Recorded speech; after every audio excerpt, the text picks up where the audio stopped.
ട്രെയിനിൽ നിന്നും mobile phone തെറിച്ചു പോയാൽ എന്തു ചെയ്യും? പോയത് പോയി എന്ന് കരുതി ചുമ്മാതെ ഇരിക്കണോ? അതോ ഫോൺ തിരികെ ലഭിക്കാൻ എന്തെങ്കിലും വഴിയുണ്ടോ? നോക്കാം നോട്ട് ദ ലോ പോയിന്റ്.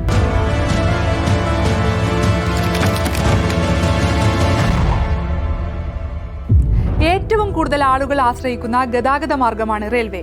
ദീർഘദൂര യാത്രയുടെ വിരസത മാറ്റാൻ മൊബൈൽ ഫോൺ ഉപയോഗിക്കുന്നവരാണ് നമ്മൾ എല്ലാവരും.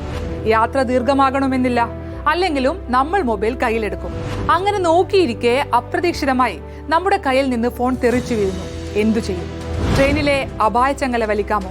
പലരുടെയും സംശയമാണ്. അപായച്ചങ്ങല അനാവശ്യമായി വലിക്കുന്നത് ശിക്ഷ ലഭിക്കാവുന്ന കുറ്റമാണ്. ചുമ്മാതെ അങ്ങനെ വലിക്കാൻ കഴിയില്ല. വേറെ മാർഗമുണ്ടോ? ഉണ്ട്. റെയിൽവേ ട്രാക്കിന്റെ ഇരുവശവും ഇരുമ്പു തൂണുകൾ സ്ഥാപിച്ചിട്ടുണ്ട്. തൂണുകളിൽ കാണുന്ന നമ്പറും സൈഡ് ട്രാക്കിൽ കാണുന്ന നമ്പറും നോട്ട് ചെയ്യുക.